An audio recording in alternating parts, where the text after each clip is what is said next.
ওয়াল আসরি ইন্নাল ইনসানা লাফি খুসর ইল্লাল্লাযীনা আমানু ওয়া আমিলুস সলিহাত। সমস্ত মানুষগুলো জাহান্নামে যাবে, কিন্তু যারা ঈমান আনার পরে আমল করবে নেক আমল, তারা জাহান্নামে যাবে না।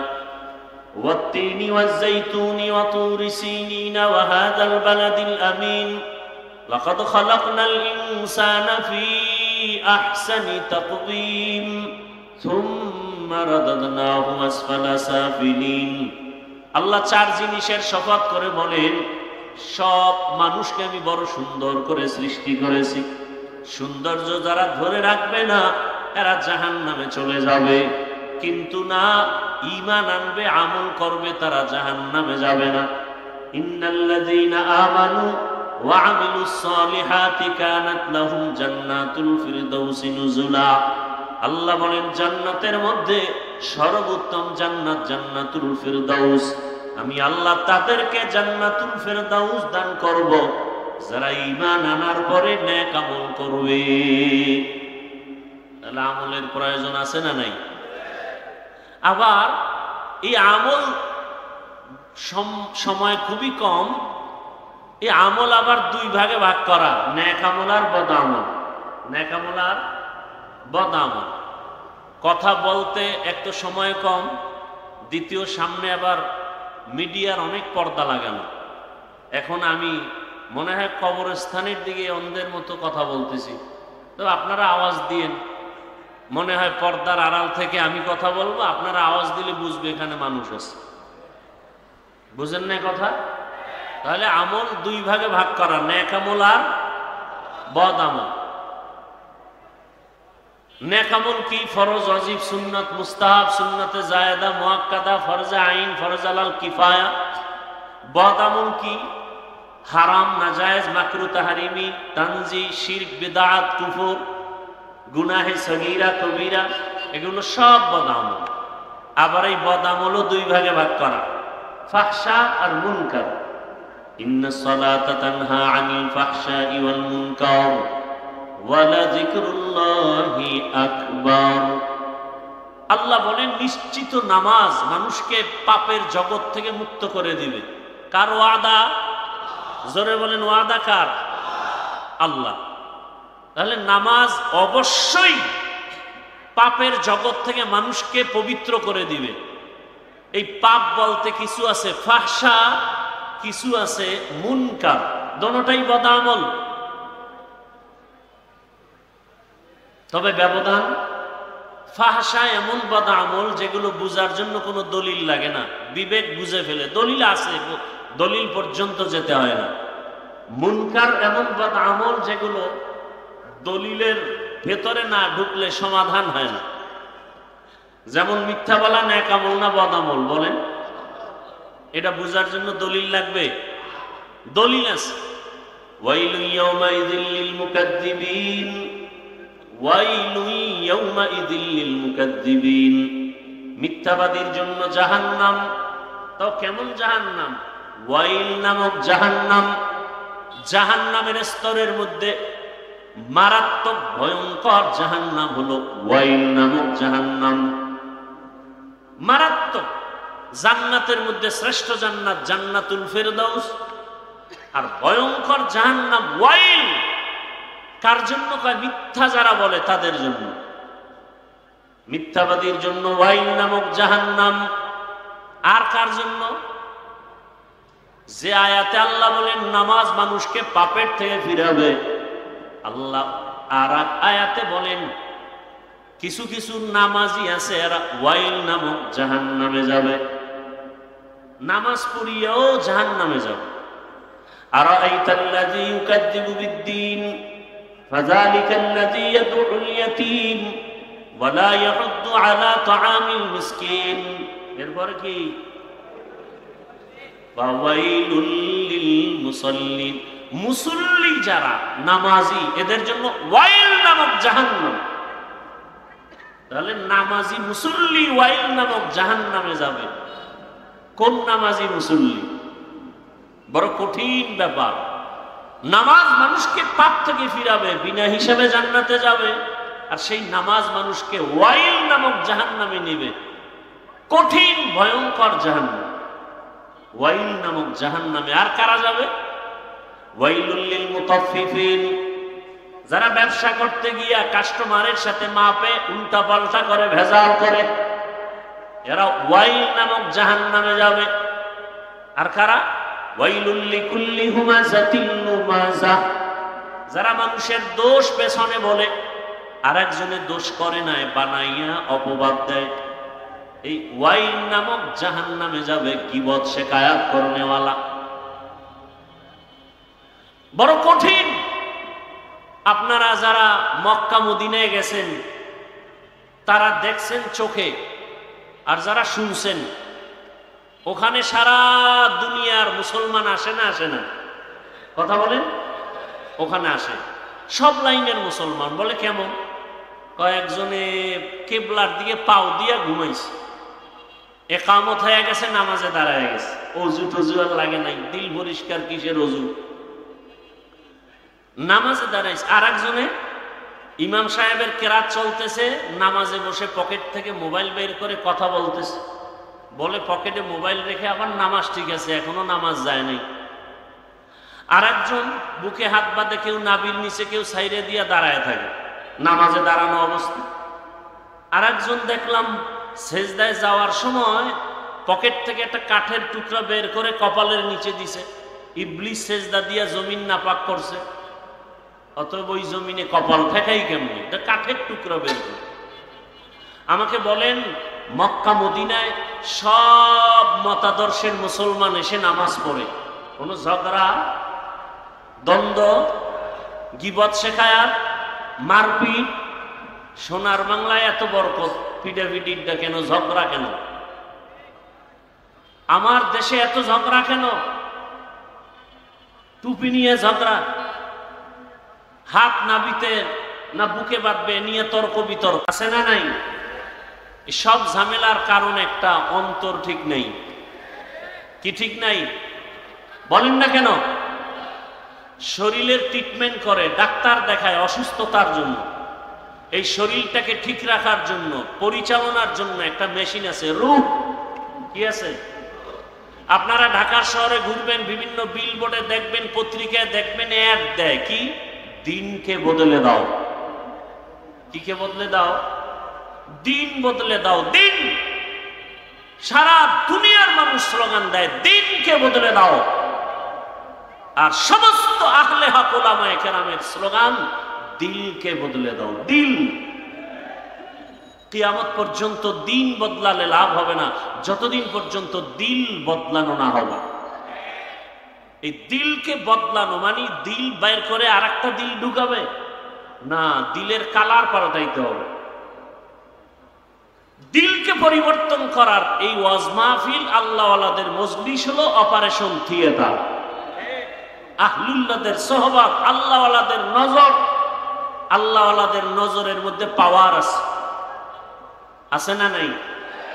আল্লাহওয়ালাদের কথার মধ্যে আসর আছে। নোয়াখালী জেলার সন্তান, টাকার বালিশ বানায় বাবায় ঘুমায়। সন্তান টাকা পয়সা ছেড়ে চলে গেছেন ভারত দেওবন্দ, লেখাপড়া করে বাইতুল্লাহর কাছে গেছেন। 7 ভাবে কোরআন পড়া যায়, কেরাতে সাবা। মসজিদে নামাজে দাঁড়ালেন, তেলাওয়াত শুনে মক্কাবাসী পাগল, ইমামতির জন্য রেখে দিলেন। এরপরে এক পর্যায়ে মেয়ে, সৌদির মেয়েকে বিবাহ দিলেন, শর্ত বাংলাদেশে নেওয়া যাবে না। বাংলাদেশের সবাই জানে কারি সাহেব হাকিকতে সর্বোচ্চ বড় একজন আলেম এবং আহলুল্লাহ, কারি ইব্রাহিম রহমতুল্লাহ আলাইহি উজানি। বাংলাদেশ, পাকিস্তান, ভারতের সব মাওলানা জেলাইনের হোক, সবাই চিনে যে দেওবন্দের একজন আলেম, সর্বোচ্চ পদের বড় একজন আলেম, রশিদ আহমদ গঙ্গুহি। সমস্ত ভণ্ড বেদাতিরাও তার নাম জানে, চিনে। তার হাতে হাত লাগায় কলবের চিকিৎসা নিয়েছেন। টাকা পয়সার মায়া ত্যাগ করে একদিন তিনি ওই যে ইমামতি করেন বাইতুল্লাহর পার্শ্বে কোনো এক মসজিদে, রশিদ আহমদ চিঠি লিখলেন, বাংলাদেশে যাও, কালেমার খেদমত করো। চলে আসলেন দেশে। বিবি কি করবেন? আমিও যাব। বাবা মায়ের অনুমতি নিয়ে আসলেন। নোয়াখালীর জমিন বাদ দিয়া চাঁদপুর জেলার কচুয়া থানা উজানির জমিনে বিশাল বড় জঙ্গল ঢুকলেন। গিয়ে দেখেন জঙ্গলের ভেতরে একটা গম্বুজ, গম্বুজের ভেতর একটা বাঘ তার বাচ্চাকে দুধ পান করায়। কারি ইব্রাহিম বললেন, বাঘ, বনি আদম এখানে আসছে, তুমি তোমার গন্তব্যে চলে যাও। বলা মাত্র বাচ্চা কাঁধে নিয়ে বাঘ রওনা। কোথায়? কুমিল্লা জেলার একটা থানা আছে লালমাই। লালমাই থানায় একটা পাহাড় আছে যেটাকে এখনো লালমাই পাহাড় বলে। বাঘ সেখানে চলে গেল। এখন প্রশ্ন, কারি সাহেবের কথা বাঘ শুনে এটা কেমন কথা? যার কলব নাই, দিন বদলায়, কলব বদলায় না। এদের প্রশ্ন, কলব যে বদলানো প্রয়োজন এটাই বুঝে না, এটা বুঝার ক্ষমতাই নাই। তাকে আমি জিজ্ঞাসা করি, হাল চাষ করে গরু দিয়া গ্রাম অঞ্চলে আছে না নাই?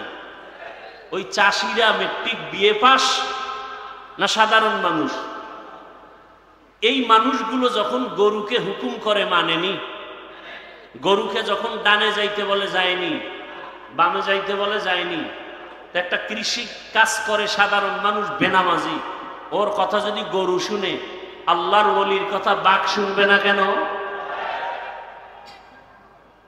এই বুঝার মতো মেধা ওদের নাই, কলব ঠিক নাই। এজন্য বলে আমরা পীর মুরিদি পীরাউলিয়া মানি না। আমি সারা বাংলাদেশে কসম করে বলি, দ্ব্যর্থহীন ভাষায় চিৎকার করে বলি, আল্লাহর জাতের কসম, যারা বলে আমরা ওলিয়া উলিয়া মানি না, তারা কোরআন মানে না, বুখারী শরীফ মানে না। এরা ভণ্ড। এদের যারা ভণ্ড বলে না তারাও ভণ্ড। তারা কোরআনও মানে না, বুখারী শরীফও মানে না। আপনি কি মনে করেন আমি কসম খেয়ে কথা বলছি হালকা ভাবে? হালকা ভাবে? আল্লাহ হেদায়েত দান করুন। চরমনাইর ওয়াজে বসলে মানুষ চিৎকার দেয় কেন? উজানির ওয়াজে বসলে মানুষ চিল্লায় কেন? তাকে আমার প্রশ্ন, তুমি ওয়াজে বৈশা চিল্লাও না কেন? এটা হাসির প্যান্ডেল না কান্নার প্যান্ডেল? কান্নার প্যান্ডেলে কাঁদবে, এটাই স্বাভাবিক। কান্না না আসলে তাকে জিজ্ঞাসা করো, তোমার চোখে পানি আসে না কেন? তোমার অন্তর নষ্ট, কলবের চিকিৎসা করো। এখানে চিৎকার আসার মজলিস। ইন্নামাল মুমিনুনা আল্লাযীনা ইযা যুকিরাল্লাহু ওয়াজিলাত কুলুবুহুম ওয়া ইযা তুলিয়াত আলাইহিম আয়াতুহু যাদাতুহুম ঈমানা ওয়া আলা রাব্বিহিম ইয়াতাওয়াক্কালুন।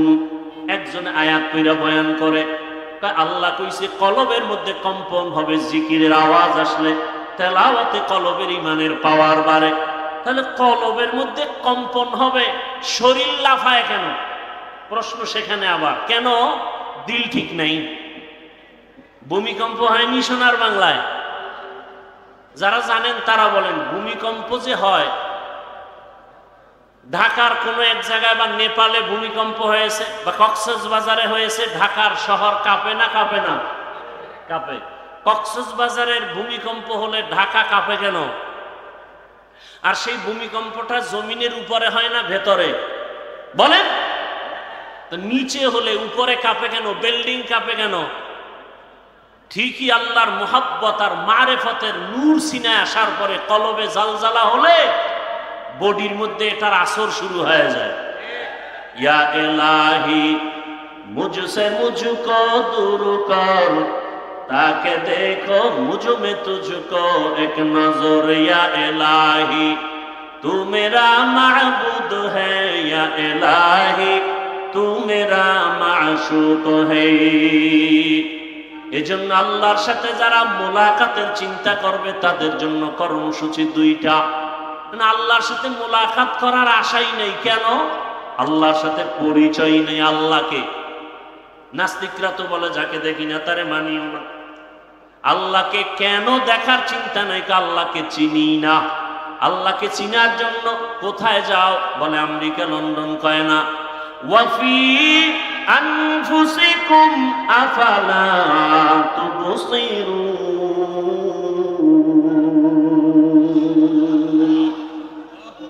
বান্দা তুমি নিজের মধ্যে একটু তাকাইয়া দেখো, কোথায় তুমি আল্লাহকে তালাশ করো। এত সুন্দর কণ্ঠ দান করেছেন, কণ্ঠ এত সুন্দর, যিনি কণ্ঠ দান করেছেন তিনি আরো কত সুন্দর। চেহারা অনেক সুন্দর, যিনি চেহারা দান করেছেন তিনি কে? সে আল্লাহ, না জানি আরো কত সুন্দর। এইভাবে সূর্য এত সুন্দর, চাঁদ এত সুন্দর, বানানে ওয়ালা না জানি আরো কত সুন্দর, তিনি কে? এভাবে যারা গবেষণা করবে, এভাবে যারা গবেষণা করবে, আল্লাহ পাকের পরিচয় আস্তে আস্তে যখন পাবে, তখন বান্দার মধ্যে মায়া বেড়ে যাবে আল্লাহকে দেখার জন্য। আর বান্দা তখন খুঁজবে আমি আসল মালিকের কোথায় পাই। ইয়া ইলাহি তু মেরা মাবুদ হে, ইয়া ইলাহি তু মেরা মাশুক হে। আল্লাহকে পাওয়ার জন্য অন্তর তৈরি হয়ে যাবে। কেন আমরা বুঝি না? আল্লাহকে চিনি না। চিনার জন্য আল্লাহ ওয়ালাদের কাছে যেতে হবে। আল্লাহ পাকের এই মজলিস, আল্লাহ ওয়ালাদের মজলিস, আল্লাহ পাকের কুদরতি আলোচনার এই মজলিসে বসলে আল্লাহর পরিচয় লাভ হয়। এজন্য আল্লাহর পরিচয় লাভ করার জন্য আল্লাহর মুলাকাতের তামান্না অন্তরে তৈরি করে নেক আমল এবং শিরিক মুক্ত থাকার তৌফিক আল্লাহ আমাদেরকে দান করুন। আমিন। ওয়া আখিরু দাওয়ানা আলহামদুলিল্লাহি রাব্বিল আলামিন।